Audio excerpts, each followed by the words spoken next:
Hey guys, it's Shinoo with Kinetic. Welcome back to a new video. Today, I want to tell you about my experience with two Emiras, a V6 manual and then the new i4 AMG powered car. So this video really am going to tell you about my experiences driving both, where, and frankly pick a car that I actually prefer. So there will be a winner chosen at the end of this video as well. So anyhow, you guys know that I love road trips, and driving these sports cars on the road, taking an extended drive, finding twisties. This is some of the, in my mind, one of the most fun activities you can possibly have with a sports car.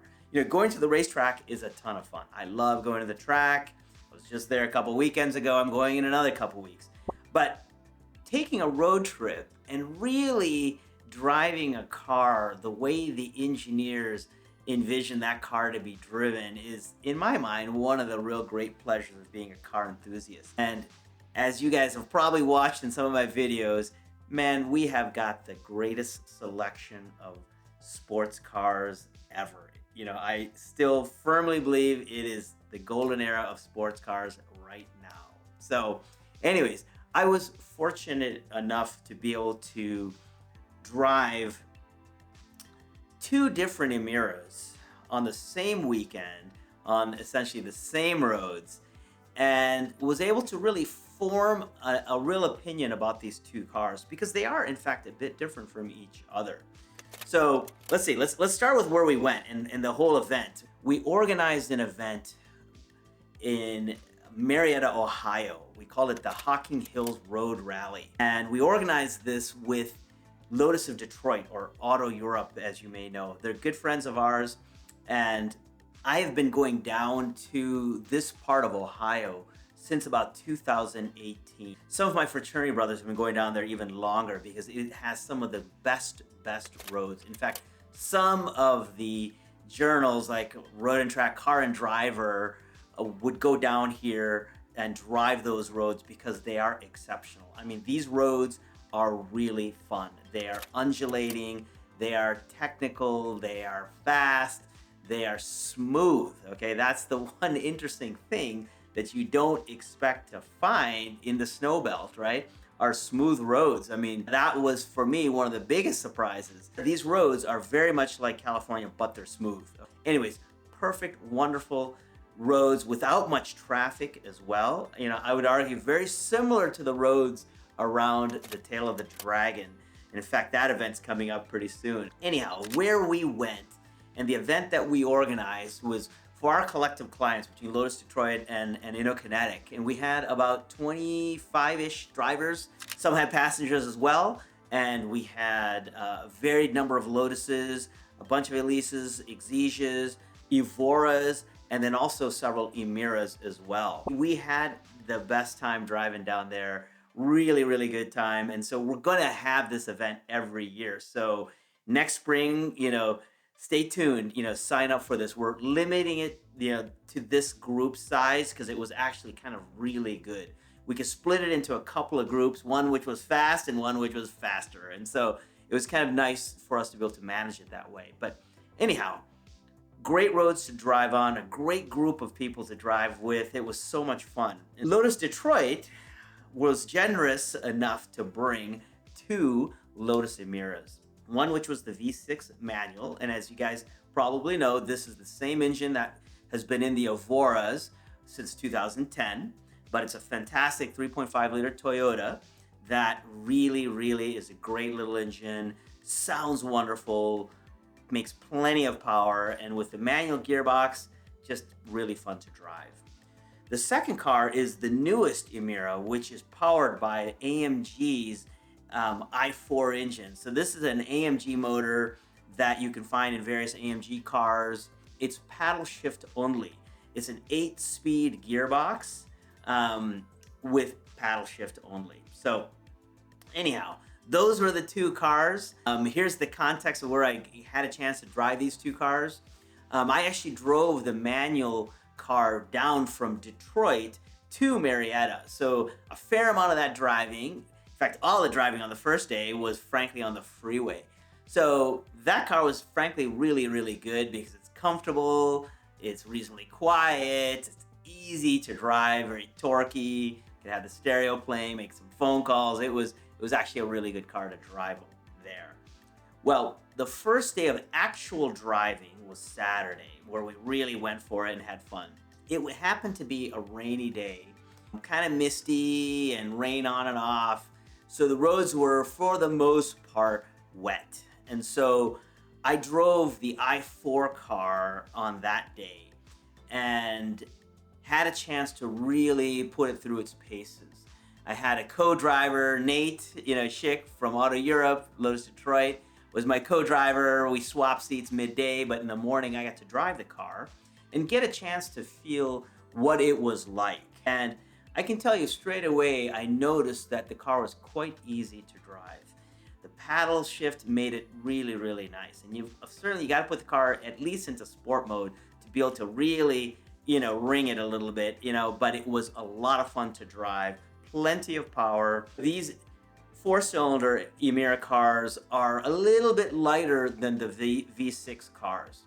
They are approximately, I think I looked it up, 24 pounds lighter, so not a significant amount. But on the surface, it seems like the choice for those real hardcore enthusiasts that are going to go to the track and want to push the car, because it's a little bit lighter. But anyways, and then with a paddle shift, it just feels like it would be the better potential solution, right? So in this weekend, we just drove it on the roads and we didn't do any track use with the car, okay? It was not until the next day that's when I got to drive the V6 manual on the same roads. The roads happened to be dry on Sunday. So we certainly were pushing the car a little bit harder than we were in the previous day, but it was very, very telling, comparing the two cars. And, the V6 doesn't need to be shifted that much. Frankly, you could do a lot of the corners in third gear. Third, fourth, I rarely had to drop to second. So it was actually a car that didn't require rowing through the gears a lot, right? And so it proved to be a really fun and also relatively easy car to drive. So when I compared the two, I thought to myself, well, I had fun in both of these cars. So now I need to start splitting hairs. What was it about one that I preferred versus the other? Okay. I think the AMG car, the paddle shift car, is certainly an easy car to drive. It is got plenty of pace. You can really drive that car quickly. It is no slouch. Okay, it is plenty fast. The V6 is its equal in speed. You do have to row through the gears, so it's less convenient and less easy to drive because of that. But I would say it's also more engaging to drive. So what really stood out to me between these two cars, because the handling honestly was the equivalent on both cars. They both handled as well and as fast as I wanted them to handle. But there were two things that really, really stood out to me on these cars. And let me talk about those. The first, okay, and it was the most obvious thing, and that is the sound, okay? Now, this is not a performance issue, is it? Right? The sound that a car makes is not about performance.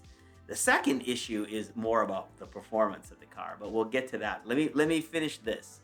The AMG engine, because it's turbocharged, it's more muffled. Okay, it doesn't sound anywhere near as exotic or, to me, as exciting as the V6. Okay, turbos are on the exhaust side of an engine, which tends to muffle the sound, right?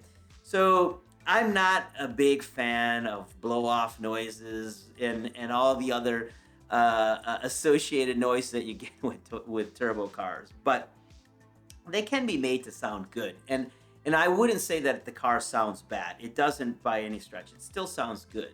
But if I've got to pick one, the V6 is significantly better as far as sound is concerned, okay?